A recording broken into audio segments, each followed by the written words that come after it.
Assalamualaikum warahmatullahi wabarakatuh. Selamat malam pemirsa, selamat berbuka puasa untuk Anda saat ini. Selamat berbuka puasa Tiara. Selamat berbuka puasa juga ya. Tentunya dengan sejumlah informasi ini juga akan kami hadirkan di Apa Kabar Indonesia Malam, Maria dan juga pemirsa. Iya, terutama kami juga akan membahas mengenai bagaimana kita tahu bersama kasus asusila terhadap anak di bawah umur yang kemudian begitu biadab.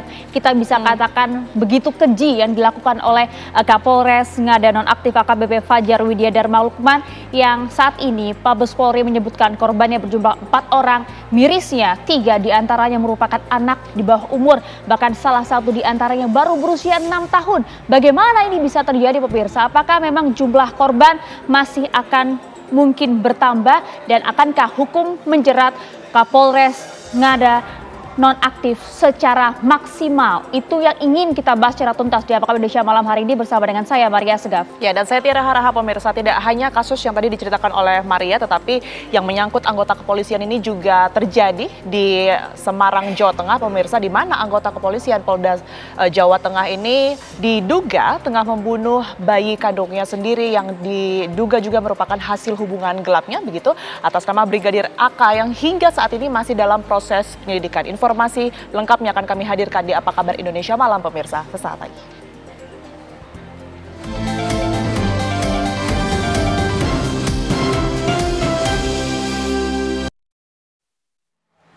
Ya, kami awali Apa Kabar Indonesia Malam hari ini dengan informasi kanji rumbi menjadi menu khas saat berbuka puasa bagi warga di Desa Alwe Birah di Kabupaten Aceh Timur Aceh. Apa sih ini ya? Tradisi kanduri rumbi kanji ini terus dilestarikan sejumlah masjid di Kabupaten Aceh Timur. Memang salah satunya adalah di Masjid Baitul Hidayah ini. Ya betul, tradisi ini biasanya dimulai sejak awal bulan Ramadan pemirsa hingga 28 Ramadan.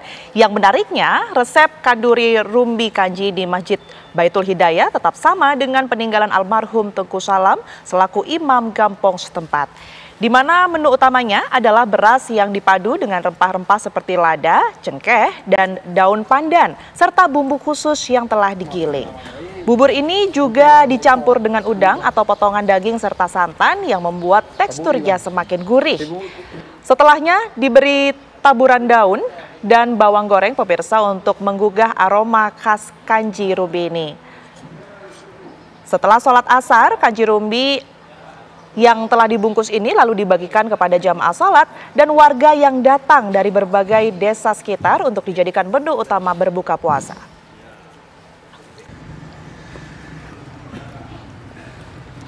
Waduh, kita sudah disajikan rekomendasi menu khas berbuka puasa di salah satu masjid di Aceh ya. Dari Sabang ya ini ya. Dari wilayah Sabang, kita coba ajak Anda bergeser begitu ya ke wilayah Jawa dan mungkin ke wilayah mana lagi ya, Sulawesi? Indonesia bagian barat dulu kali ya nanti ya. Oke, sudah ada rekan-rekan kami pemirsa, ada rekan kami Margareta di Jakarta dan ada rekan kami Faraman Hila juga yang akan mengabarkan untuk Anda apa saja rekomendasi menu buka puasa. Betul. Yang mungkin bisa kita pilih ya kalau kemudian lagi bingung mau makan apa. Kita coba menuju kemana dulu ini enaknya nih? Ke Surabaya boleh? Boleh, langsung kita ke Farah. Ada rekomendasi apa di sana? Iya, Maria, Tiara dan juga pemirsa, tepat sekali Anda sudah berbuka puasa. Pemirsa, saya juga sudah di wilayah Surabaya. Di depan saya ini adalah rekomendasi menu kuliner buka puasa bagi Anda yang bingung. Termasuk Maria tadi bingung mau buka puasa apa ya. Di depan saya ini adalah menu yang penuh dengan tuna. Jadi seluruh menu yang ada di depan saya ini berbahan dasar ikan tuna yang merupakan ikan air tawar. Saya coba jelasin satu-satu ya pemirsa. Tadi saya yang pesan soalnya. Yang pertama ini pemirsa, ini adalah dada tuna atau perut ikan tuna. Jadi full daging pemirsa, ini tidak ada tulang ataupun tidak ada lemak yang ada di dalamnya. Jadi teksturnya halus dan juga lembut, tapi kita akan coba nanti. Kemudian berikutnya pemirsa, ini ada rahang tuna. Ini yang menjadi spesial dari tempat ini pemirsa. Nama salah satu restorannya adalah Bandar Tuna. Dia menyajikan rahang tuna sebesar ini pemirsa dengan daging-daging yang masih menempel dalam rahangnya, dan ini semuanya adalah cara memasaknya dibakar. Sementara yang ini pemirsa, nah ini adalah sate ikan tuna. Perbedaannya adalah kalau sate ikan tuna ini dia sebelum dibakar ini sudah dimarinasi dengan bumbu khas Makassar, dan yang dua ini dibakar sambil dioles. Kemudian ini pemirsa, ini biasanya bagi Anda yang aduh aku pengen coba semua. Nah, ini adalah pilihan tempat pemirsa, ini adalah nasi campur tuna. Di sini ada sate tuna, kemudian ini ada tuna rica, kemudian ada tuna goreng asam nih pemirsa. Nah, ini tuna goreng asamnya ditambah dengan bakwan jagung. Ada karbohidratnya, ada nasi dan juga mie komplit dan ditambah sayurnya. Jangan lupa sambalnya ini juga juara pemirsa. Berikutnya kita beralih ke menu yang lain nih pemirsa. Nah, ini adalah ikan tuna yang digoreng tepung tapi dicampur dengan bumbu telur asin. Jadi ini semacam salted egg tuna begitu ya pemirsa. Kemudian nih, ini juga jadi salah satu juaranya. Ini adalah woku tuna pemirsa. Jadi dalamnya ini adalah daging-daging tuna ditambah dengan bumbu yang dicampur dengan bumbu khas Makassar dan juga santan. Kemudian ada bakwan jagung. Saya bingung mau icip yang mana, kayaknya yang juara ini deh pemirsa. Kita coba makan yang rahang tuna ya. Ini kayaknya kalau makannya nggak pakai tangan nggak afdol pemirsa. Saya izin makan pakai tangan, langsung menikmati rahang tuna, kenikmatan.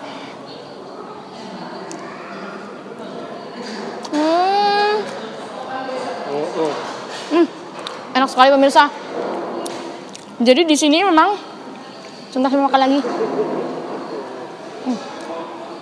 Jadi rasa tepungnya, rasa ikannya maksud kami, bumbunya meresap sampai ke dalam dan dia memang kalau di rahang masih nempel-nempel dengan lemaknya. Jadi begitu terasa ya pemirsa, bumbunya terasa, ikannya terasa, lembut sekali, persis dengan klaimnya pemirsa.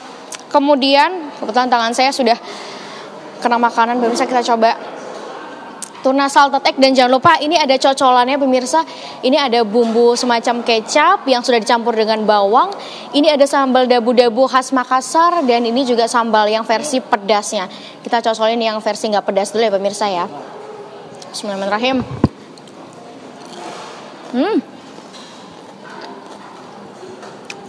Krenyes, crunchy di luar, lembut di dalam pemirsa. Perfect. Kita ganti lagi ya pemirsa. Kalau ini kuah woku. Sebenarnya makanan woku kalau untuk di Surabaya ini sangat jarang ditemukan pemirsa. Jadi ini adalah salah satu pilihan yang tepat. Saya memilih menu ikan tuna woku. Ada kemangi, ada potongan tomat. Ini yakin sih saya segar sekali. Bismillahirrahmanirrahim.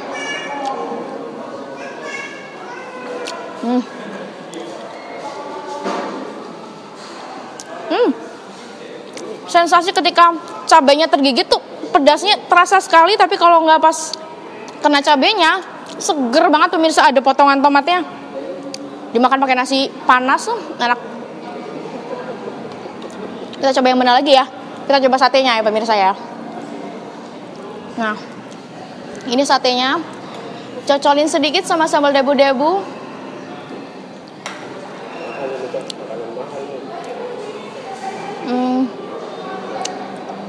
Pemirsa enak. Kalau yang sate ini bedanya dengan yang tuna, ini teksturnya lebih padat dibandingkan dengan yang tuna. Karena kalau yang maksud kami yang rahang, karena yang rahang ini cenderung lebih ada lemaknya dibandingkan yang ini. Ini full daging, jadi cukup padat dibandingkan dengan yang rahang.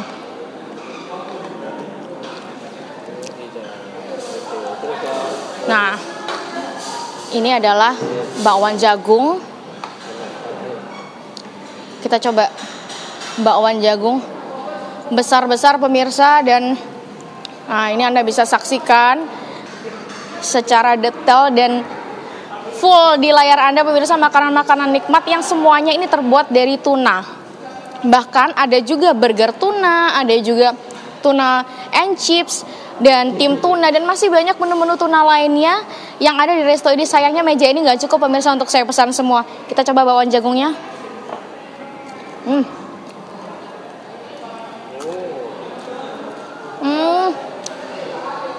Garing banget pemirsa. Nggak ada rasa tepungnya, padahal dia sempat pakai tepung ya pemirsa, tapi sangat garing.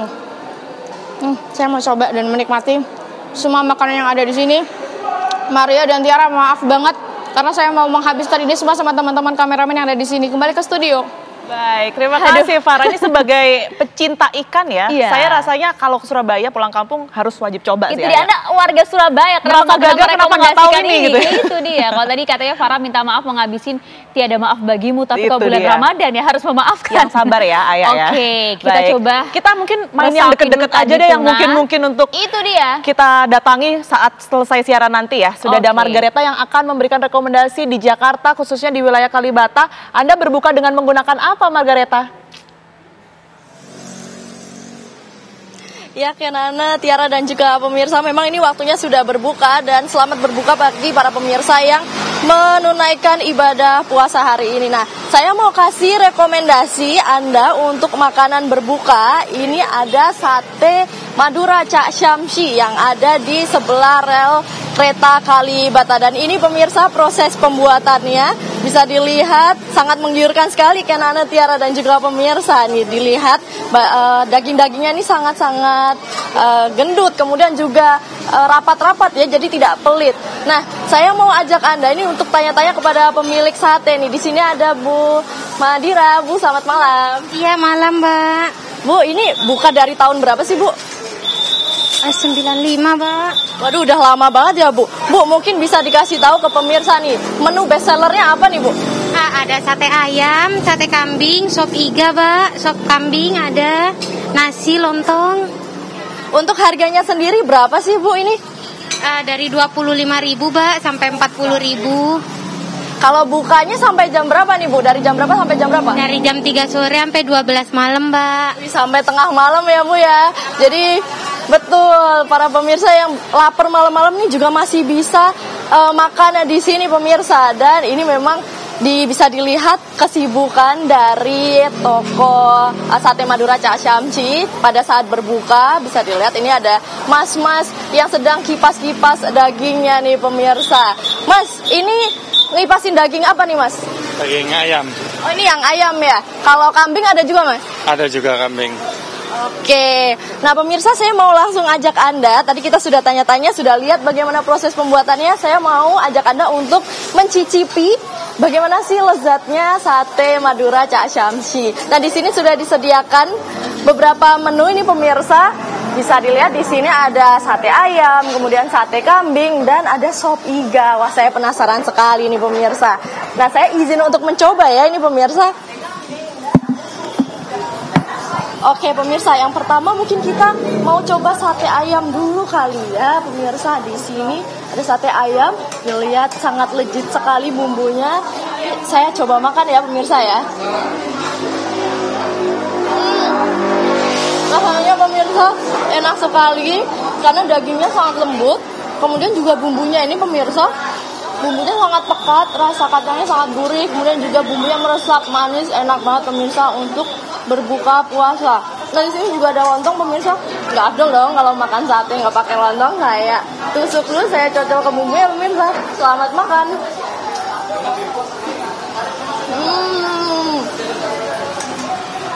Waduh, enak sekali pemirsa, rasanya gurih sekali. Untuk yang sate ayam. Nah, selanjutnya pemirsa, di sini ada sate kambing. Bisa dilihat di sini seperti sate kambing pada umumnya. Ini pemirsa ada sayurannya, kemudian ada sambalnya, dan di sini ada 10 tusuk sate. Nah, untuk sate ayam ini harganya dibanderol 25.000. Kemudian untuk sate kambing ini dibanderol seharga 35.000. Nah, ini pemirsa penampakannya. Saya mau cocok ke sambalnya juga ini pemirsa. Ada bawangnya, ada cabai, kemudian ada kol, ada tomat, dan bumbu kecapnya ini yang selalu khas pemirsa. Saya izin coba ya.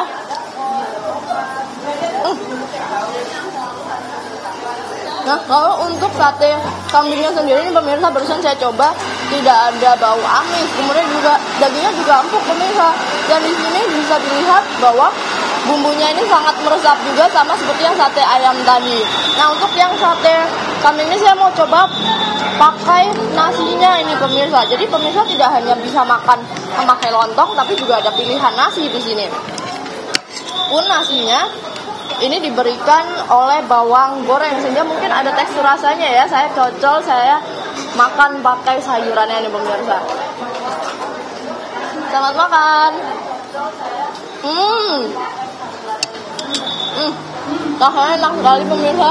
Setelah berpuasa tadi lama berbuka dengan yang manis-manis, ada es teh, kemudian juga makan berat, rasanya mantap pol ini. Nah yang terakhir ini saya penasaran banget, ada sop iga sapi yang saya pesan di sini pemirsa. Bisa dilihat ini pemirsa, iganya besar-besar, kemudian juga dagingnya ini mudah dicopot dari iganya pemirsa. Jadi untuk makannya juga tidak susah. Begitu. Kemudian juga untuk bumbunya, ini terlihat segar sekali sih, ini sangat menarik untuk menemani berbuka puasa Anda. Nah, saya izin coba ya untuk kuahnya terlebih dahulu nih.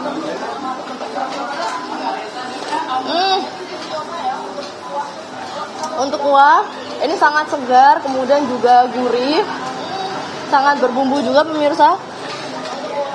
Dan untuk iganya di sini ada banyak, ada 1, 2, 3. Jadi pemirsa ini bisa dimakan ramai-ramai juga, sekitar 2-3 orang. Nah selain ada makanan utamanya sendiri, di sini juga banyak kondimen pemirsa.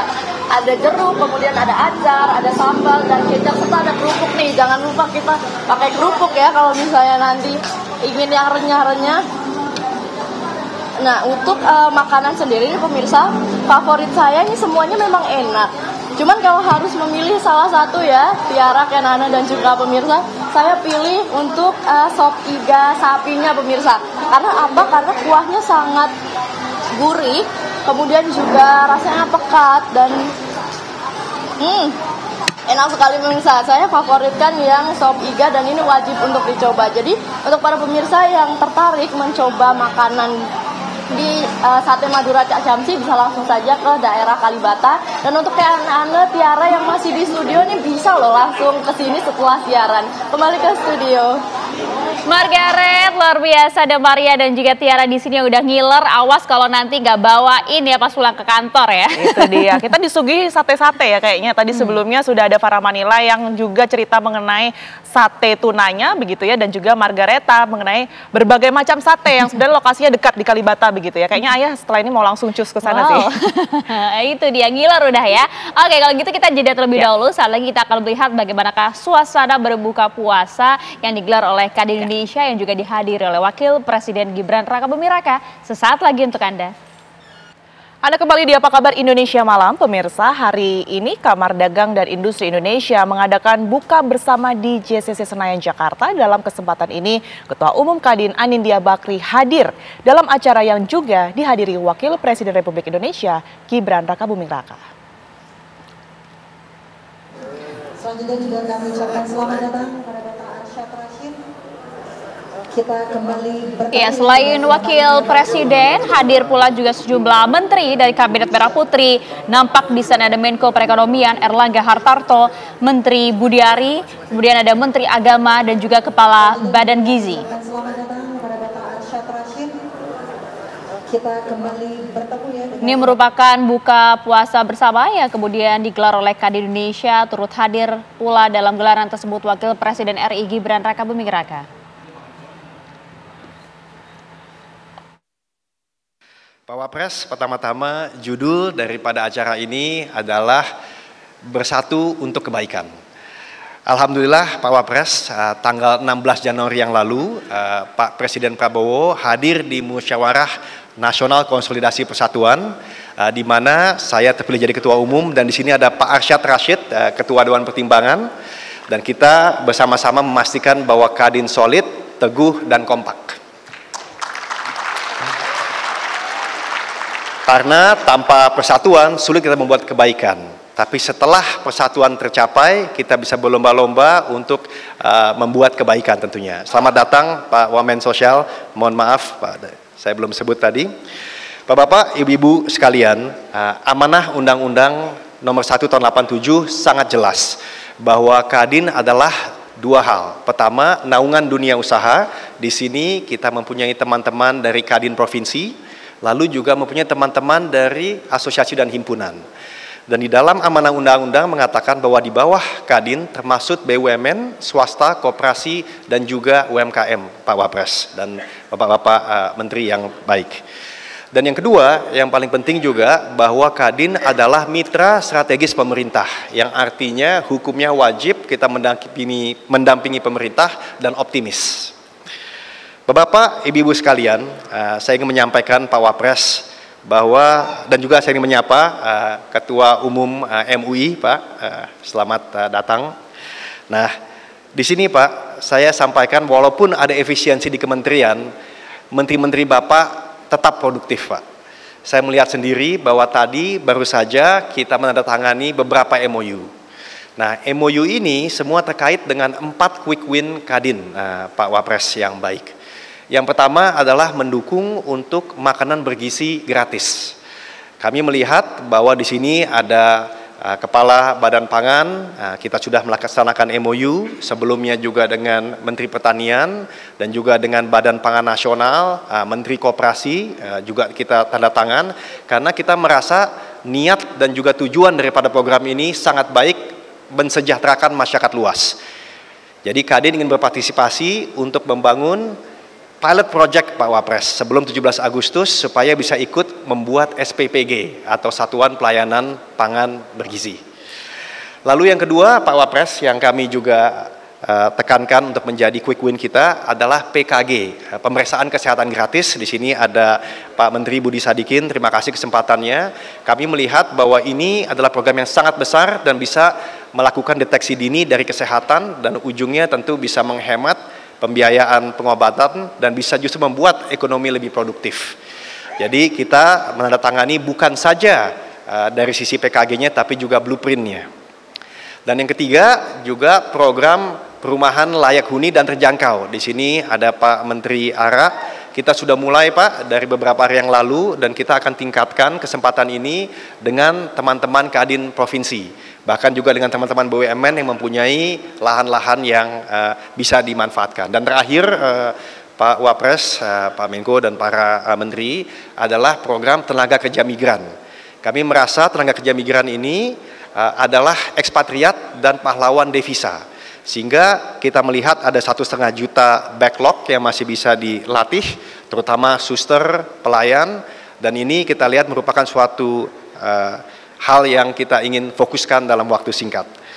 Itu Pak Wapres, dan terakhir saya ingin menyampaikan bahwa Kadin juga ikut pemerintah bahwa kami tahu THR kalau bisa lebih dulu malah, bukan saya tepat waktu mengikuti pemerintah, dan saya juga dengar ini akan membantu tentunya untuk melancarkan mudik supaya tidak semuanya pada H-3.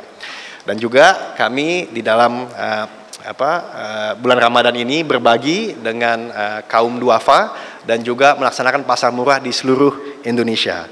Saya rasa itu Pak Wapres. Satu lagi saya ingin menyampaikan bahwa Danantara itu adalah ide yang bagus sesuai dengan visi daripada Pak Prabowo bahwa Indonesia Incorporated mungkin itu adalah gabungan antara Danantara dan Kadin. Gimana teman-teman, setuju?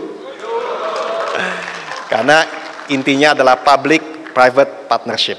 Terima kasih sekali lagi untuk kedatangannya, dukungannya. Kadin 1, Kadin kompak mendukung pemerintah. Oke? Wassalamualaikum warahmatullahi wabarakatuh. Wakil Presiden Gibran Rakabuming Raka juga memberikan sambutan dan fokus kepada sejumlah hal seperti untuk terus fokus terhadap industri padat karya, selalu memberdayakan petani, nelayan, dan UMKM. Ya, Presiden juga berkomitmen untuk terus mendukung kemajuan teknologi dan mendukung hilirisasi industri. Kadin ini memiliki peran yang sangat strategis untuk mendorong pertumbuhan ekonomi dan juga menjaga iklim investasi. Untuk itu, saya berpesan pada Bapak Ibu semua, karena Bapak Ibu yang ada di depan saya ini adalah pengusaha-pengusaha andal, orang-orang hebat. Saya titip pesan Bapak Ibu semua. 1, ini saya mohon Bapak Ibu untuk terus fokus pada industri-industri yang padat karya dan berorientasi pada ekspor. Lalu, saya juga pesan Bapak Ibu untuk selalu memberdayakan petani, nelayan, dan juga UMKM. Saya juga berpesan Bapak Ibu untuk terus mendukung kemajuan teknologi, dan juga yang paling penting mendukung hilirisasi industri. Pak Presiden dan saya tidak pernah bosan-bosan untuk membahas masalah hilirisasi. Dengan hilirisasi kita bisa membuka lapangan pekerjaan. Dengan hilirisasi kita bisa keluar dari middle income trap. Dengan hilirisasi kita juga bisa meningkatkan nilai tambah di dalam negeri. Tapi Bapak Ibu, ini tentunya dalam pelaksanaannya kita harus mengedepankan aspek sosial, aspek lingkungan, dan juga aspek keberlanjutannya. Karena sekali lagi Bapak Ibu, dampak dari perubahan iklim ini sudah ada di depan mata. Kekeringan, banjir, lalu kenaikan air laut, ini adalah ancaman yang nyata dan sudah di depan mata. Ini tolong ditampilkan foto-foto yang kemarin ada di Bekasi dan Sukabumi. Bapak Ibu, ini adalah kejadian di beberapa kota dalam beberapa minggu ini. Saya mohon Bapak Ibu sekali lagi, tantangannya di sini adalah mencari titik keseimbangan. Kita genjot hilirisasi, tapi juga harus wajib menjaga lingkungan. Kita genjot produksi pertanian, tapi juga harus menjaga keseimbangan alam. Ini sekali lagi, gambar-gambar dan foto-foto yang ditampilkan tadi, saya juga ingin mengapresiasi kepala-kepala daerah, bupati, wali kota, gubernur yang sudah aktif untuk menjaga lingkungannya. Ini terutama kemarin yang paling viral adalah Gubernur Jawa Barat yang sudah sangat berani melakukan gebrakan untuk menertibkan beberapa bangunan-bangunan yang tidak sesuai regulasi. Bapak dan Ibu yang saya hormati,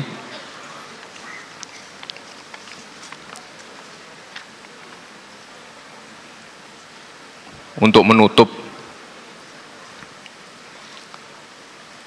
pidato pada sore hari ini akan kita tutup dengan pantun. Ini pantunnya khusus Mas Anin. Ini sekali lagi saya mohon maaf atas keterlambatan saya. Tadi hampir saja saya ke sini naik motor Mas karena saking macetnya. Tapi alhamdulillah bisa datang sebelum jam 6. Mohon dibantu ya Bapak Ibu ya. Mas Anin punya kucing Persia. Kucingnya lucu dan manja. Bersama Kadin Indonesia kita majukan ekonomi dan ciptakan lapangan kerja.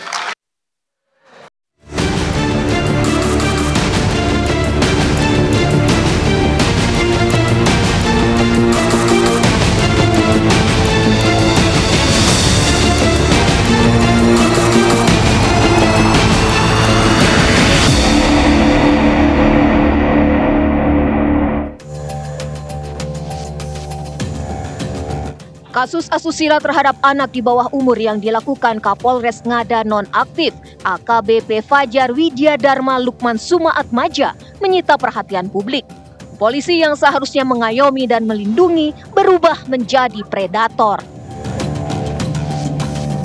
Menurut hasil penyidikan di Reskrimum Polda NTT, perwira menengah ini diketahui melakukan tindak asusila terhadap seorang anak berusia 6 tahun. Hal ini diperkuat dengan bukti fotokopi SIM milik Fajar yang ditemukan di hotel tempat aksi bejatnya dilakukan. Namun, Mabes Polri dalam konversi yang dilakukan pada Kamis kemarin menyebut jika korban sebanyak 4 orang. 3 anak berusia 6, 13, dan 16 tahun. Serta 1 dewasa berusia 20 tahun. Mirisnya lagi, pelaku memposting aksi asusilanya di sebuah situs dewasa di Australia. Hal inilah yang kemudian membuka tabir aksi asusila Fajar usai dilaporkan pihak berwenang Australia ke Mabes Polri. Tak hanya kejahatan asusila dan menjual video di situs dewasa, Fajar pun dijerat karena kasus narkoba. Publik pun bertanya, mungkinkah ada korban lain yang belum berani melaporkan tindak kejahatan sang Kapolres? Akankah hukum menjerat Fajar dengan hukuman maksimal? Lalu, bagaimana mitigasi yang harus dilakukan Polri agar tidak kecolongan dengan perilaku anggota yang tidak bermoral?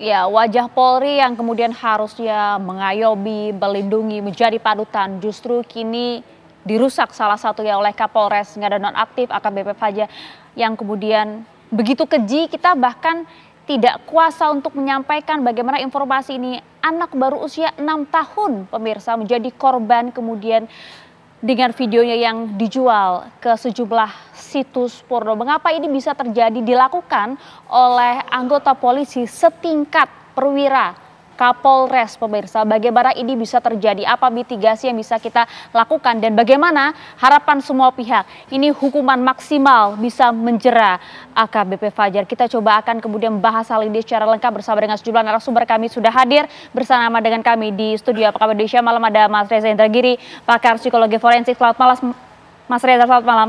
Malam, Assalamualaikum. Waalaikumsalam warahmatullahi wabarakatuh. Terima kasih sudah hadir bersama dengan kami Mas Reza. Hadir pula bersama dengan kami ada Ketua Harian Kompolnas Irjen Pol Purnawiran Arief Wicaksono Sudiotobo. Selamat malam Pak Arief. Terima kasih, selamat malam Mbak Maria. Ya, kita ingin dengar nanti pandangan dari Kompolnas seperti apa Pak Arief. Terima kasih. Baik, hadir pula bersama dengan kami ada Irjen Pol Purnawiran Arianto Sutadi, Penasehat Ahli Kapolri. Pak Arianto, selamat malam. Mbak Maria. Kami juga terhubung pemirsa bersama dengan Mbak Adelaide Ratu Kore, pengacara dari LBH Apik. Mbak Lady, selamat malam. Selamat malam Mbak Maria. Ya, selamat malam Mbak Lady. Kami ingin dengar terlebih dahulu dari Anda Mbak, apa fakta-fakta yang Anda temukan di lapangan, Mbak Lady? Oke. Baik Mbak Maria, pertama-tama kami LBH Apik NTT memang adalah lembaga bantuan hukum yang biasa mendampingi korban perempuan dan anak untuk kasus-kasus, dan ini adalah kasus kekerasan seksual.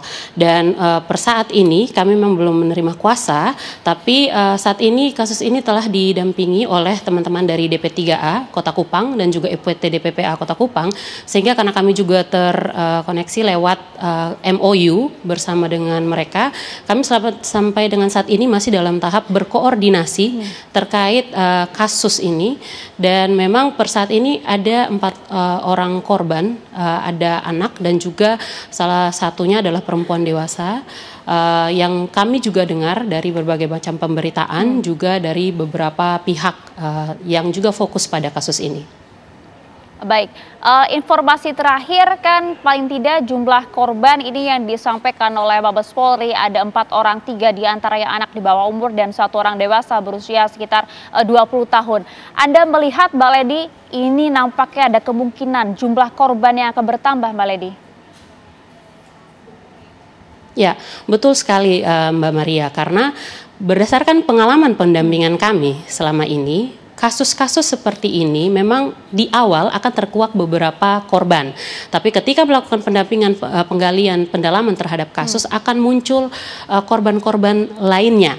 Trennya seperti itu, sehingga kita juga sangat ingin agar karena memang kultur kalau di NTT di wilayah kita adalah kultur bahwa kasus-kasus seperti ini adalah aib, maka kita selalu mendorong agar banyak korban yang sebenarnya speak up untuk kasus-kasus seperti ini.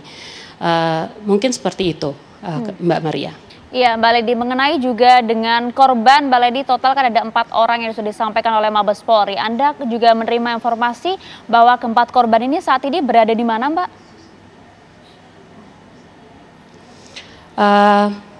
Baik, untuk lokasinya Mbak Maria itu di lokasi terjadinya kejadian itu ada di Kota Kupang dan memang untuk sekarang yang per update yang kami tahu korban-korban ini berdomisili di Kota Kupang. Cuman dengan prinsip kebijakan keselamatan anak dan juga pemberitaan yang ramah anak, memang spesifik lokasinya memang itu harus dirahasiakan. Iya. Maksud kami begini Mbak Lady, apakah kemudian para korban ini memang sudah berada di lokasi yang lebih aman, dalam hal ini mungkin di safe house, ataukah memang saat ini mereka berada di kediaman masing-masing? Mengingat Mbak Lady, pentingnya kemudian kita semua menjamin perlindungan, kemudian belum lagi kerahasiaan dan juga pemulihan secara psikologis bagi para korban agar tidak ada intimidasi di sana Mbak Lady.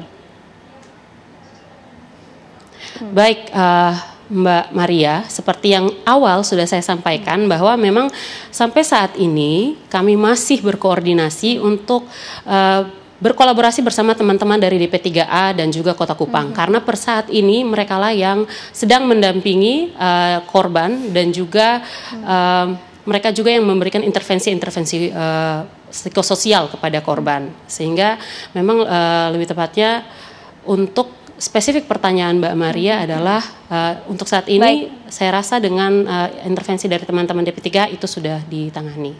Sudah ditangani dengan aman ya. Baik, kalau begitu Pak Arianto, ini tentu memukul kita semua Pak Arianto, terlebih lagi wajah Polri yang awalnya kemarin juga sempat mendapatkan rasa kepercayaan dari publik yang cukup tinggi. Namun kemudian berita ini lagi-lagi kami harus memanggil Pak Arianto ke studio kami untuk membahas hal yang memprihatinkan bagi kami Pak. Banyak yang bilang keji, bahkan biadab perilaku dari AKBP Fajar ini Pak Arianto. Ya memang gitu, saya juga kaget juga ya. Saya jadi polisi itu 50 tahun dulu ya. Baru kali ini melihat polisi kok sebiadab itu ya. Itu kaget juga saya. Dan kok bisa begitu ya, apalagi dia seorang Kapolres. Seorang Kapolres itu mestinya kan sudah mapan ya. Apa tindakan apa yang bisa mencemarkan polisi dan sebagainya.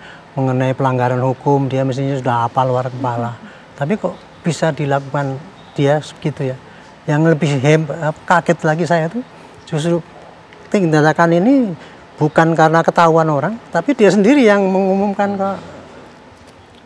ke media ya, diupload ke salah satu situs gitu ya. Sehingga bisa dan internasional lagi. Masih ada. Itu yang saya nggak habis pikir. Kenapa? Nah itu gitu? Mengenai soal itu juga Pak Arianto, betulkah bahwa ini memang ia lakukan sendiri, baik itu kemudian merekam, menguploadnya ke situs, tidak ada bantuan orang lain Pak?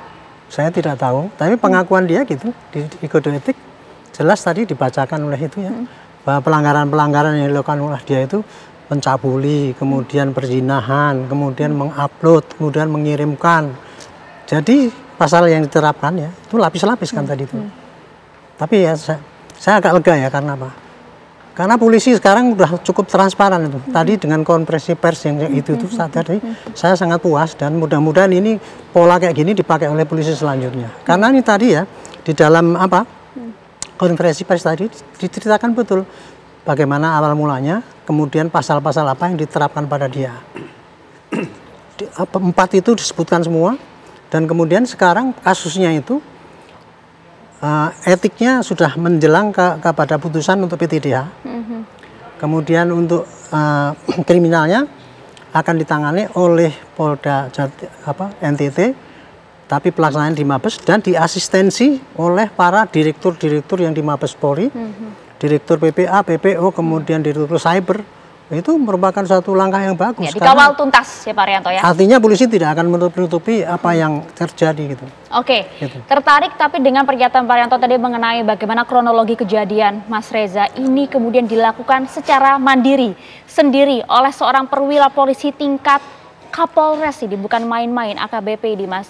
Dari mulai kemudian memesan, merekam, bahkan menguploadnya ke sebuah situs porno internasional. Saya nggak habis pikir begitu ya Mas, bagaimana yang dilakukan oleh seorang perwira polisi yang harusnya mengayomi, memberikan contoh, korbannya usia 6 tahun Mas. Bagaimana ini bisa terjadi nih Mas Reza? Saya bayangkan situs itu eksklusif, artinya tidak bisa diakses oleh sembarang orang. Mungkin butuh keanggotaan tertentu agar seseorang kemudian bisa entah itu sebatas menyebarluaskan atau bahkan mungkin mengkomersialisasi produk-produk pornografi anak atau kekerasan seksual terhadap anak. Dengan dasar berpikir semacam itu, maka perkiraan saya tidak tertutup kemungkinan oknum polisi yang satu ini jangan-jangan merupakan bagian dari sindikat atau jejaring pelaku kejahatan seksual terhadap anak yang sifatnya internasional. Oh. Karena dia merupakan bagian dari sebuah komunitas yang eksklusif itu. Karena itu, begitu didapati bahwa dia merupakan bagian dari jaringan semacam itu, silakan cek grup WhatsApp-nya kah, atau kelompok pertemanan media sosialnya kah.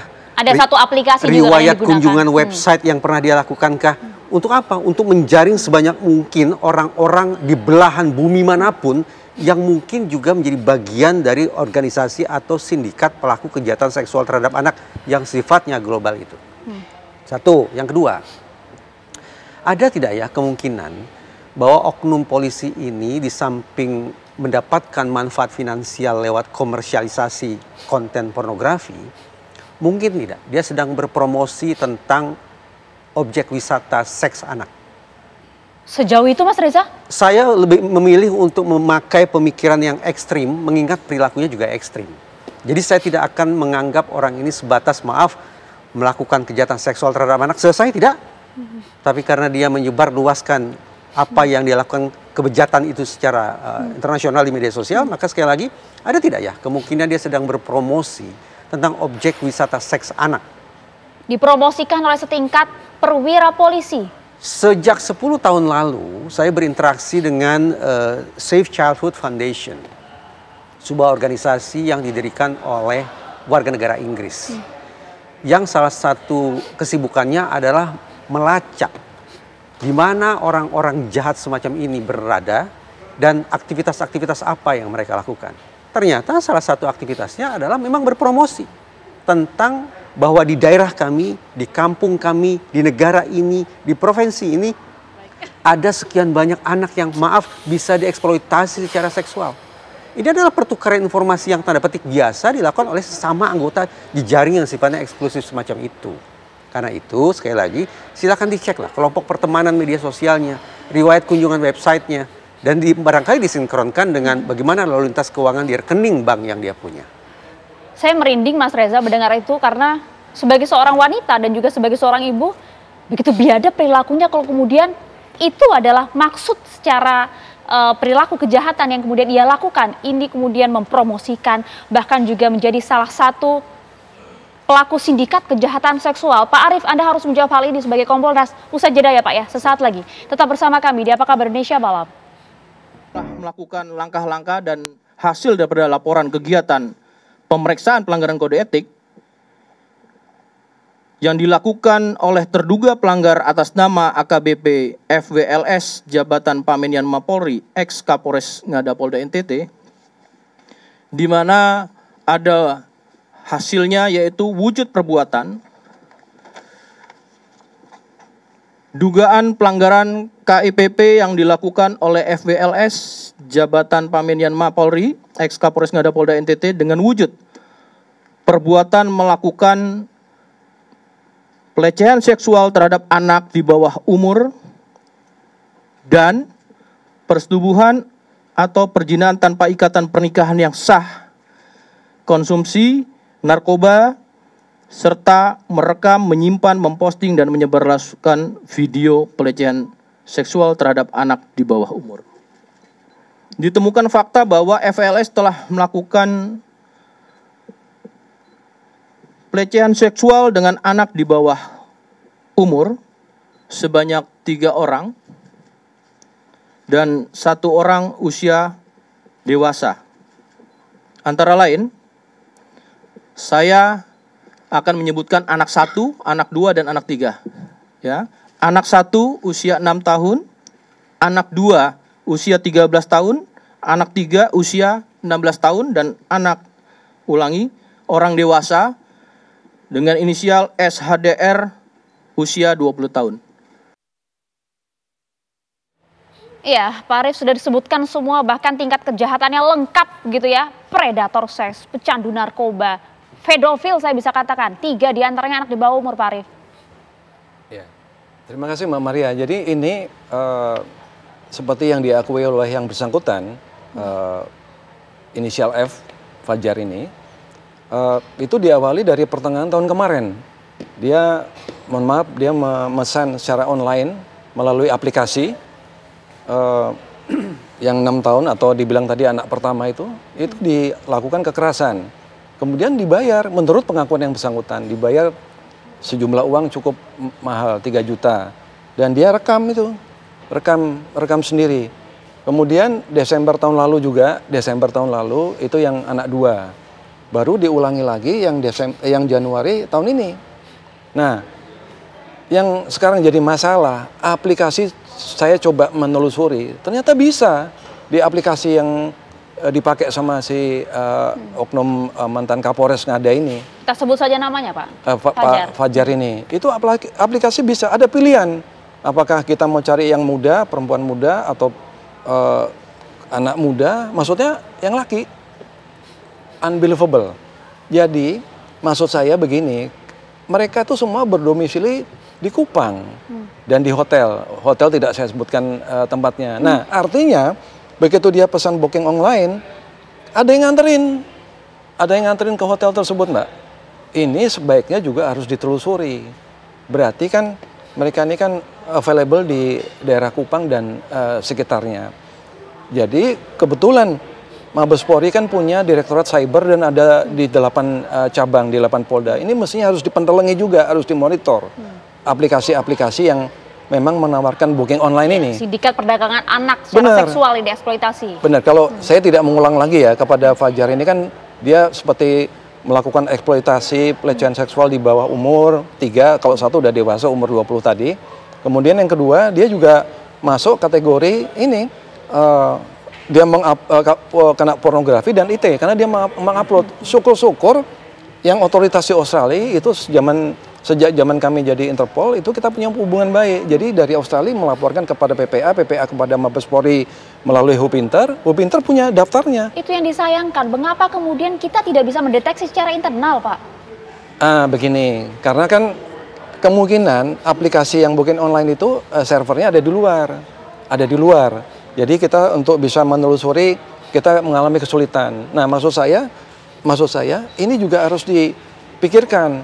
Kan kita sudah punya teknologi bisa memblokir aplikasi yang jual-jual yang enggak yang sembarangan tadi, bernuansa seks dan perdagangan orang, anak di bawah umur.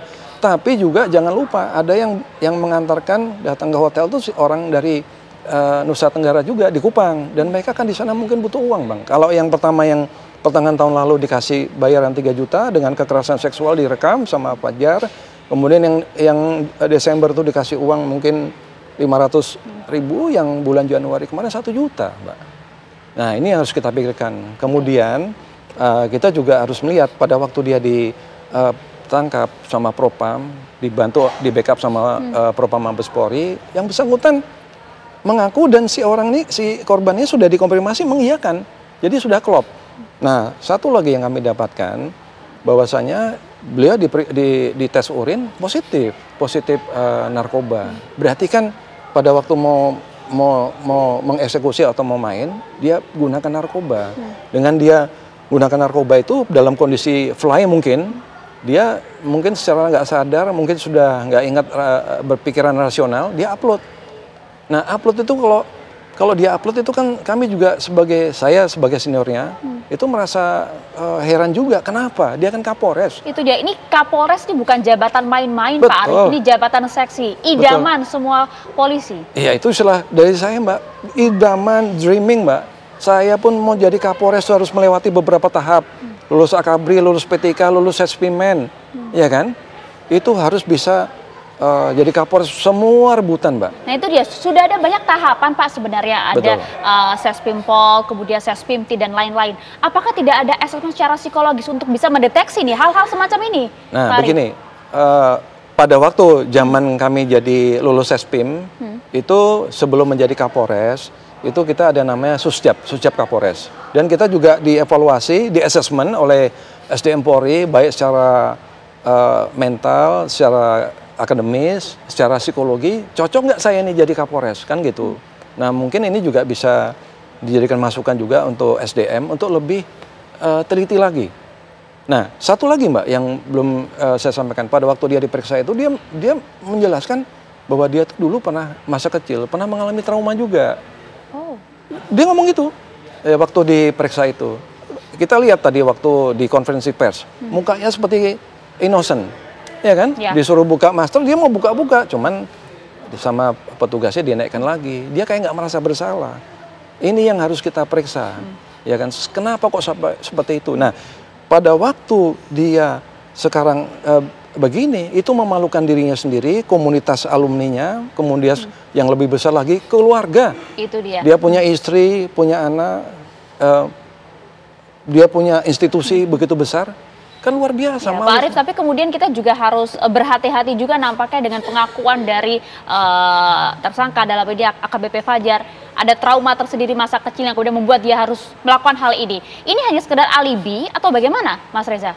Lagu lama lah, istilahnya adalah ironi viktimisasi. Bagaimana seorang bandit, bagaimana seorang berdebah akhirnya mencoba untuk menggeser persepsi publik bahwa saya adalah orang yang tidak berdaya. Saya adalah korban. Apa yang saya lakukan hari ini adalah sisa-sisa atau jejak trauma masa silam. Kita tidak bicara tentang orang dengan tingkat kecerdasan di bawah. Kita bicara tentang orang pilihan. Pak Arief sebutkan Kapolres itu jabatan pilihan. Betul. Apalagi dia adalah seorang aparat penegak hukum. Tidak ada alasan apapun. Tidak akan saya terima dalih atau klaim bahwa karena anggaplah betul-betul dia pernah mengalami viktimisasi seksual ketika kecil. Lalu itu akan dijadikan sebagai hal yang meringankan. Tidaklah, nol besar itu bagi saya. Sekali lagi karena dia adalah seorang penggawa hukum. Justru menurut saya orang yang mencoba untuk menggelincirkan persepsi publik semacam ini patut dipertimbangkan, itu akan jadi hal yang memberatkan. Karena alih-alih secara jantan mengakui bahwa dia sudah melakukan kesalahan, justru mencoba merebut simpati dengan membangun narasi-narasi yang seolah saya melakukan ini karena tidak berdaya. Saya akan tidak membeli narasi-narasi pembelaan diri semacam itu. Satu hal, dia kan katanya pakai narkoba. Dia pejabat. Cek kualitas kerja dia. Apa keputusan yang dia hasilkan? Apa disposisi yang pernah dia tulis? Apa instruksi kepada bawahan yang pernah dia berikan? Artinya, kemungkinan korban banyak. Karena apa? Menyangkut kebijakan-kebijakan, keputusan-keputusan ngawur yang sudah dia bikin selama dia menduduki jabatan sebagai Kapolres di bawah pengaruh narkoba. Itu dia. Jadi tolong kita jangan hanya melihat konon ada 3 atau 4 orang tanda petik saja. Tapi barangkali seluruh masyarakat di satuan wilayah itu jadi korban dia. Korban pembuatan keputusan kepolisian yang rusak parah akibat Kapolresnya berada di bawah pengaruh narkoba. Pak Rianto, respon Anda, Pak? Ya, itu dugaan seperti itu mungkin juga ya. Karena orang ini berbuat yang ketahuan gitu, pasti yang nggak ketahuan kan banyak gitu. Ya. Cuman sayangnya saya telepon Kapoldanya. Pak, ini anak ini sudah 2 kali jadi Kapolres. Oh. Dan rekodnya itu bagus gitu. Itulah makanya itu di dalam polisi itu ya, antara kualitas profesional dengan mentalitas itu nggak berjalan selalu sama. Justru kalau saya lihat di dalam kepolisian itu ya, justru orang prajurit atau pejabat yang bermoral jelek itulah harus diwaspadai. Istilah saya dulu gini ya, seorang penyidik ya, karena dulu saya di reserse ya. Penyidik itu ya, kalau itu pinter, itu belum tentu baik. Justru malah berbahaya kalau moralnya jelek, dia pinter sekali meres. Itu yang terjadi ya, sama juga dengan ini. Ini rekodnya katanya bagus, tegas dan ucap dan sebagainya. Tapi kenyataannya kan kayak gitu. Dugaan tadi apakah ini di belakang itu masih banyak lagi? Itu ya patut untuk jadikan bahan penyelidikan untuk selanjutnya gitu. Jadi saya setuju tadi ya, tidak berhenti kepada bahwa dia udah berbuat gitu, udah kemudian dihukum gitu ya, kemudian tidak dilakukan penelitian lebih lanjut kira-kira dampak daripada ataupun kegiatan yang sudah dilakukan dia sesungguhnya itu. Tetapi saya ya melihat ini sekarang ini dia sudah diproses secara tepat dan PTDH itu sudah pasti. Tidak perlu bukti-bukti yang kuat. Itu polisi tegas, tapi kalau untuk pidananya ya itu nanti masih akan diperdalam lagi. Karena apa? Pidana itu kan melibatkan semua direktorat loh tadi, Dirjen Narkoba, Cyber, kemudian PPO, PPA masuk ke situ semua, sehingga nanti akan didalami apa yang sesungguhnya dia kualitas kejahatan dia tuh sampai di mana. Itu dia kualitas kejahatan sampai saya di mana? mengimbau ya kepada korban-korban itu, pumpung sekarang udah lagi digini, tolong muncul yang tadinya dibilang ketakutan dan sebagainya, dihimbau, dipancing supaya bisa menambah, jangan sampai kita hanya menduga-duga tapi kenyataannya kayak gitu. Itu dia potensi pasti adanya korban-korban lainnya. Ini kemudian Mbak Ledi harus menjawab hal ini. Sesaat lagi Mbak Ledi tetap bersama kami di Apa Kabar Indonesia Malam. Ya, Anda kembali di Apa Kabar Indonesia Malam, pemirsa. Kami masih melanjutkan diskusi kami bagaimana kemudian perilaku yang dilakukan oleh setingkat Kapolres. Ini adalah Kapolres Ngada nonaktif dengan tingkat kejahatan yang luar biasa. Asusila, kemudian pornografi, Undang-Undang ITE juga, bagaimana kemudian juga melakukan berbagai tindakan asusila yang ada hingga kemudian menjerat dirinya hingga saat ini bisa dikatakan ini sebagai titik terendah dari kepolisian. Apakah kemudian pihak polisi dalam hal ini akan bisa memberikan sanksi hukum maksimal, Mbak Ledi? Anda melihat bagaimana kemudian Anda bisa mendorong hal ini? Iya, harus ya Mbak. Saya rasa saya sepakat bahwa memang hukuman yang maksimal harus diterapkan beserta juga pemberatannya. Karena kalau di Undang-Undang TPKS itu untuk dengan peran beliau sebagai aparat penegak hukum itu ada tambahan, ada pidana tambahan yang juga harus diimplementasikan dalam kasus ini. Kemudian saya juga sebenarnya ingin menyambung tadi apa yang disampaikan oleh Pak Arief jika berkenan Mbak, dan juga Pak Arianto. Iya, jadi memang tadi Pak Arianto juga bilang bahwa pelaku ini adalah juga punya trauma dan lain sebagainya. Kemudian dari Pak Arianto juga bilang dia punya track record yang baik. Jadi saya akhirnya bertanya-tanya loh Mbak, berarti sebenarnya mekanisme pemantauan untuk aparat hukumnya itu seperti apa? Bagaimana momen ini seharusnya jadi momen yang penting juga untuk Kapolri bisa mengevaluasi akuntabilitas aparat penegak hukumnya, kemudian juga kebijakan keselamatan anaknya juga seperti apa, bagaimana perspektif mereka yang memberikan yang juga harus ramah anak. Mungkin dari saya seperti itu sih Mbak. Itu dia pertanyaan besar tadi Mas Reza juga sempat sampaikan pertanyaan serupa Pak Arianto. Kenapa ini tidak bisa dideteksi sejak dini? Bagaimana kemudian ada berbagai tingkatan asesmen yang cukup ketat bukannya di Polri? Kalau Asesmen ya, mentalitas itu sudah super ketat menurut saya. Ya. Begitu masuk sudah disaring, ada macam-macam, ada fisik, kesehatan, psikotes, mental ideologi, kemudian pengetahuan, dan kemudian integriti itu. Mau masuk Sespim, mau masuk Sespim, semua dites semua. Mau jadi Kapolres juga pakai asesmen lagi, itu suruh diskusi, kemudian kita menilai di luar sini ini pantas enggak. Kayak gitu sudah ada gitu. Tetapi ya 460.000 orang ya itu ya. Kemudian hasilnya daripada pembinaan itu beda-beda gitu. Cuman kalau saya boleh mengatakan ya, kenapa di dalam bidang mental itu kemudian begitu bobroknya gitu ya? Karena selama ini apabila terjadi pelanggaran-pelanggaran terkait dengan mental dan moral itu, di lingkungan polisi itu kurang ketat. Tidak kelihatan mana yang sudah ditindak dan hukumannya apa. Sehingga seakan-akan itu yang di lapangan sana tuh, dia berbuat gitu juga tidak ditindak. Itu mungkin yang mengakibatkan sehingga ada orang yang kalau memang dasarnya nakal, ya terus nggak kapok gitu. Itu dia. Ini kan harusnya justru Anda, kemudian Pak Arief dan juga anggota Polri harusnya marah dong Pak melihat hal ini. Memberikan hukuman yang maksimal, mengapa tidak dilakukan itu? Kalau hukuman maksimal ini sudah dipraktekkan ini tadi kan. Selama ini polisi biasanya kan tidak terbuka kayak gini. Baru kali ini seorang yang tadinya berempot gitu, kemudian dalam waktu 1 minggu sudah disidangkan dan semua lini pidana masuk ke situ. Biasanya kan enggak, biasanya ya sering dikritik polisi itu kalau melanggar kode etik, hanya etiknya doang, nanti kemudian pidananya enggak diteruskan. Contoh saja kemarin yang dipecat itu, merasa orang Malaysia itu, kan yang kelihatan kan cuma etik doang, sekarang enggak kelihatan pidananya itu apa, sampai diperiksa apa tidak. Ini jadikan pertanyaan terus, ini mudah-mudahan ini langkah ini terus diikuti yang lain. Gitu. Harus serius dan kemudian terbuka supaya rakyat tahu dan supaya yang lain juga tahu, sehingga yang jelek-jelek itu berhenti, yang baik-baik senang karena yang jelek dihukum gitu ya. Nah, masyarakat juga puas, oh ternyata polisi tidak nutup-nutupi. Itu kurang lebih gitu komentar saya. Saya dalam posisi menunggu seberapa jauh Polri akan menepati janjinya bahwa oknum ini akan diproses baik secara etik maupun pidana. Hitung-hitungan di atas kertas hukuman maksimal. Mudah-mudahan tidak ada hal yang meringankan. Mudah-mudahan juga tidak terulang anti klimaks dari Istana Negara. Kenapa saya katakan itu? Semasa Presiden Jokowi berkuasa, dia pernah mengatakan dengan gagah perkasa, terbuka di istana, kejahatan seksual terhadap anak adalah kejahatan luar biasa. Tapi beberapa bulan berselang, Presiden Jokowi kasih grasi ke predator seksual anak asal Kanada. Itu presiden kita tuh. Ternyata kerja susah payah dari sistem peradilan pidana, kepolisian, kejaksaan, Mahkamah Agung, anti klimaksnya di mana? Di Istana Negara oleh Presiden Jokowi. Jangan sampai ini terulang lagi. Mudah-mudahan Presiden Prabowo tidak melakukan, harus saya katakan, kebodohan serupa. Mudah-mudahan tidak. Dan saya yakin Presiden Prabowo akan sangat tegas bahwa kejahatan satu ini pun patut mendapatkan sanksi maksimal. Perang bubat kita semua terhadap para predator seksual anak. Ini biadab, sanksi harus maksimal. Pak Arief, singkat saja, bagaimana kemudian Kompolnas mengawal sanksi pidana kepada yang bersangkutan?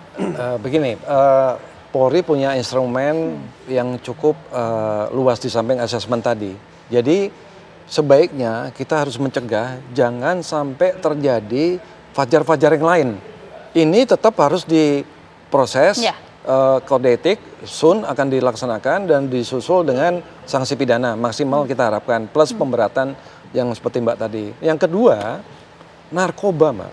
Narkoba harus ditelusuri, jangan hanya sekedar informasi aja, karena dia bisa berbuat begitu, karena dengan dia under influence narkoba itu menyisihkan akal sehat. Kebijakan-kebijakan yang diambil, keputusan. Ini harus seperti dikatakan Pak Arianto tadi, narkoba itu harus ditelusuri, jangan sampai mandek sebatas kode etik saja.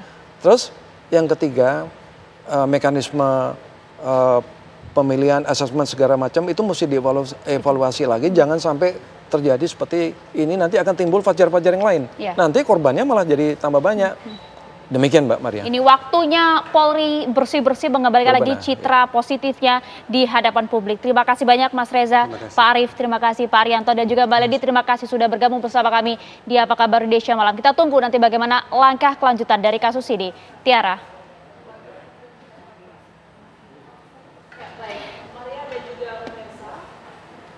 Maria dan juga pemirsa, sesaat lagi kami akan menghadirkan informasi mengenai Ditreskrimum Polda Jawa Tengah ini meningkatkan status kasus dugaan pembunuhan bayi oleh oknum polisi ke tahap penyidikan. Informasinya usai jeda berikut ini. Kembali di Apa Kabar Indonesia Malam, pemirsa, hari ini Sekjen PDI Perjuangan Hasto Kristianto menjalani sidang perdana di Pengadilan Tipikor Jakarta Pusat. Hasto menyebut kasus yang menjeratnya sebagai bentuk kriminalisasi hukum.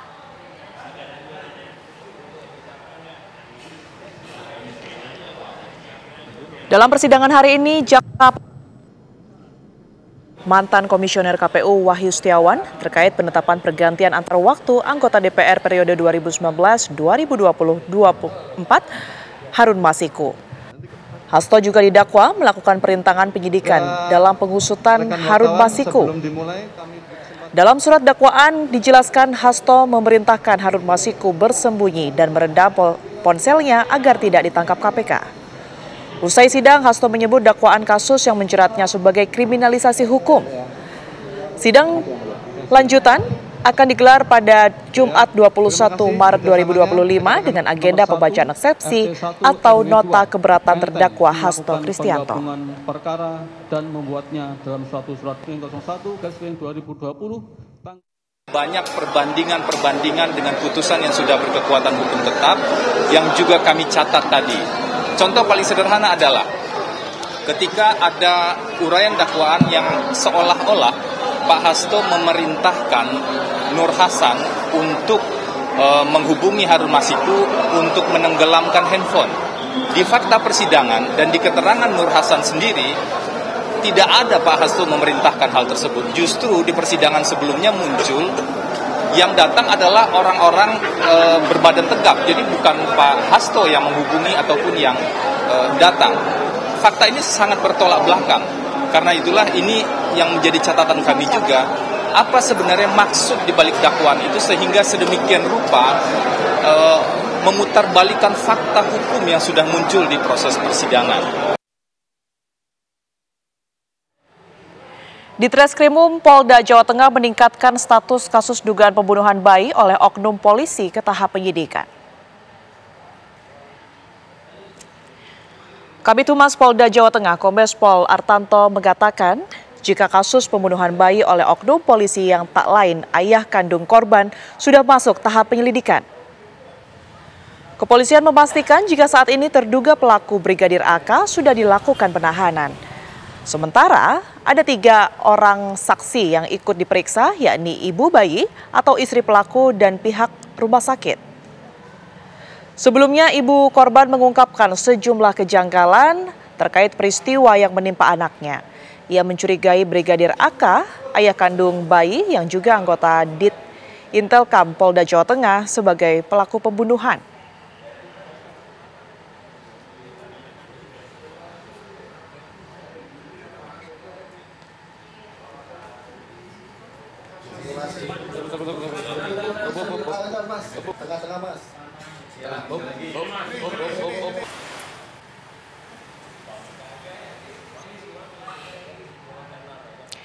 Kami akan mendalami kasus pembunuhan bayi yang dilakukan oleh anggota kepolisian Polda Jawa Tengah. Pemirsa, yang sudah tersambung bersama kami saat ini adalah pengacara dari ibu korban, Bapak Alif Abdurrahman. Selamat malam, Pak Alif. Selamat malam, Mbak Tiara. Baik, Pak Alif, sebelum kami jauh untuk masuk ke dalam kasus ini, kami ingin mengkonfirmasi terlebih dahulu hubungan antara pelaku Brigadir AK ini dengan klien Anda atau ibu korban ini sebenarnya sudah menikahkah atau seperti apa, Pak Alif? Ya, untuk itu memang belum ada pernikahan resmi, Mbak Tiara. Baik, lantas bisa dikatakan memang sebagai pasangan kekasih begitu atau bagaimana? Ya, dapat saya jelaskan seperti itu. Baik, Pak Alif, mungkin bisa Anda ceritakan seperti apa kemudian ini berdasarkan data yang Anda peroleh, fakta-fakta berkaitan dengan kasus ini, karena tadi disebutkan bahwa ibu korban sendiri menyebut ada sejumlah kejanggalan begitu ya berkaitan dengan kematian anaknya. Jadi, seperti ini, Mbak Tiara, saya jelaskan bahwa mereka itu sudah hidup bersama dimulai tahun 2002. Nah, permasalahan ini itu timbul dimulai pada tanggal 2 Maret 2025. Nah, pada hari Minggu, ya seperti pandangan pada umumnya, karena mereka sudah hidup bersama. Mereka pergi di hari Minggu bersama anak, jadi Brigadir AK dan klien saya, DJP, itu pergi di suatu tempat di Pasar Peterongan, tepatnya sekitar pukul 14.39. Mereka itu, si ibu ini pengen turun ke pasar untuk membeli sayur, kebutuhan sehari-hari lah. Nah, tapi sebelum turun, si ibu ini sempat berfoto. Jadi yang foto itu suaminya, jadi pasangan lah, Brigadir AK itu memfoto ibu DJP ini dengan anaknya. Selang 10 menit kemudian, setelah ibu itu berbelanja, dia mendapati bahwa anaknya itu tertidur lalu bibirnya mulai membiru. Nah, di situ mulai awal kecurigaan. Lalu langsung dibawa ke ICU Rumah Sakit Rumani Kota Semarang. Sebelum ibu korban menemui bahwa anaknya kondisinya mencurigakan begitu ya, apa sempat terjadi cekcok antara korban dan juga Brigadir AK, Pak Alif? Ya, tidak ada cekcok sebelumnya, Mbak. Jadi ya normal-normal aja. Nah, hal ini makin membuat ibu DJP ini curiga ketika tanggal 3, sehari setelah masuk ICU itu kondisi bayi semakin memburuk. Lalu si bayi ini yang baru berusia 2 bulan ini kondisinya semakin down dan pada pukul 3 sore menghembuskan nafas terakhirnya. Malam harinya itu langsung dimakamkan di kediaman Brigadir AK di Purbalingga. Nah, ketika setelah pemakaman ini, ibu DJP ini semakin menaruh curiga karena Brigadir AK tiba-tiba lost kontak atau hilang begitu saja. Lah, hal inilah yang mengakibatkan adanya laporan di kepolisian tertanggal 5 Maret 2025. Sebenarnya antara ibu korban dan juga pelaku ini sudah berapa lama menjalin hubungan, Pak Alif? Ya kurang lebih 1 tahunan lebih, Mbak. Berarti terkonfirmasi ya bahwa belakangan ini muncul isu bahwa ada kemungkinan bahwa yang dibunuh oleh pelaku ini adalah hasil hubungan gelap antara pelaku dan juga ibu korban, begitu? Ya untuk itu saya tidak pengen berkomentar lebih jauh, tapi pada intinya itu sempat dilakukan tes DNA. Keluar pada tanggal 30 Januari 2025. Jadi pada intinya itu anak sah dari Brigadir AK. Baik. Terakhir informasi yang kami terima juga ibu korban ini sudah menjalani pemeriksaan oleh pihak kepolisian. Hasilnya seperti apa, Pak Alif? Betul, kemarin tepatnya saya mendampingi Ibu DJP klien saya itu ke Polda Jawa Tengah. Kita ada pemeriksaan baik itu kode etik maupun untuk pidana umumnya. Apa yang kemudian ini didalami oleh pihak kepolisian pada saat itu? Ya pada intinya terkait kronologis kejadian itu seperti apa, Mbak. Jadi kita flashback dari awal permasalahan itu seperti apa, lalu ketika hari H, lalu ketika bayi itu meninggal, lalu ketika otopsi. Baik, artinya memang selain hilang kontaknya begitu ya antara pelaku dan juga ibu korban, ini bukti lain yang kemudian menguatkan bahwa betul Brigadir AK lah yang diduga membunuh bayi tersebut ini. Apa saja yang dimiliki oleh pihak korban? Ya, mungkin foto. Jadi foto itu dapat menunjukkan. Jadi sebelum ibu korban itu turun berbelanja, 14.39 itu difoto oleh Brigadir AK. Itu difoto dalam keadaan sehat walafiat. Akan tetapi ya 10 menit kemudian ketika ibu pulang lagi ke mobil, itu sudah mendapati anaknya posisinya bibir sudah mulai membiru, Mbak. Baik, terima kasih atas informasi. Baik, terima kasih atas informasi yang sudah diberikan Pak Alif. Tentunya kita akan terus memperbarui informasi mengenai seperti apa kemudian kelanjutan dari kasus ini yang memang hingga saat ini masih terus dalam penyelidikan pihak kepolisian. Terima kasih sekali lagi, sehat selalu. Ya, terima kasih Mbak Tiara.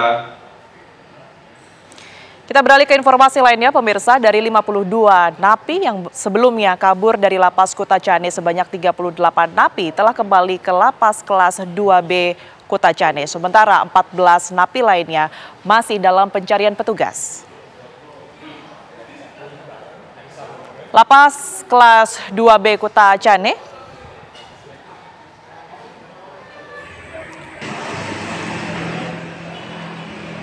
Lapas kelas 2B Kutacane pasca insiden 52 narapidana kabur mulai kondusif. Sejumlah personil BRIMOB masih tetap terlihat berjaga di depan pintu masuk lapas.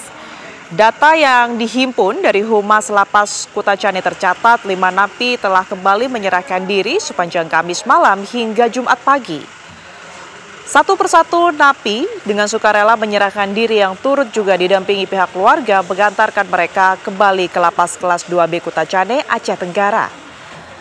Total ada 38 napi yang telah kembali ke Lapas kelas 2B Kutacane, sedangkan 14 narapidana lainnya masih dalam pencarian petugas.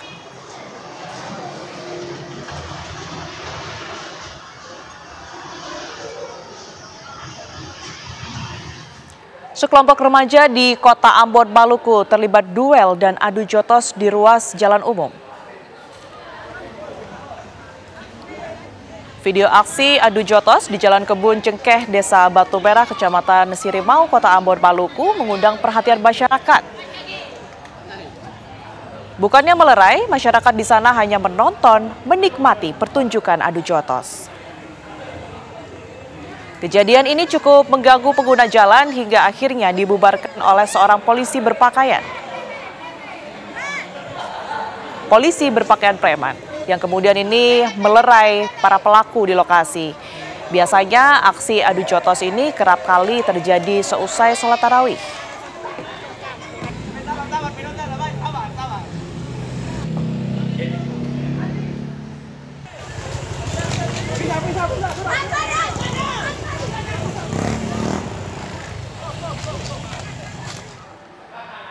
Polda DIY berhasil membongkar kasus penimbunan BBM bersubsidi jenis solar. 1 orang pelaku berhasil ditangkap. Seorang pelaku berinisial AM, warga Godean, Sleman, berhasil ditangkap petugas. Dari hasil pemeriksaan, pelaku bisa menimbun 300 liter solar dalam 1 hari. Modus yang dilakukan pelaku yakni dengan membeli solar menggunakan tangki mobil yang telah dimodifikasi dari kapasitas 40 menjadi 100 liter. Setiap harinya pelaku membeli solar di SPBU sebanyak 300 liter dengan harga Rp6.800 per liter. Solar tersebut kemudian ditimbun di rumahnya.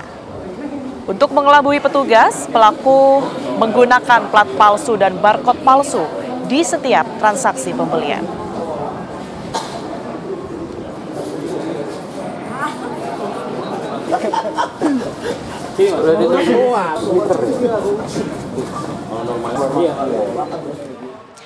Ya, informasi tadi sekaligus menutup Apa Kabar Indonesia malam hari ini pemirsa. Saya Tiara Harahap. Dan saya Maria Segaf. Saat lagi Anda dapat menyaksikan program One on One bersama dengan Dwi Anggia. Kami berdua pamit, terima kasih. Sampai jumpa.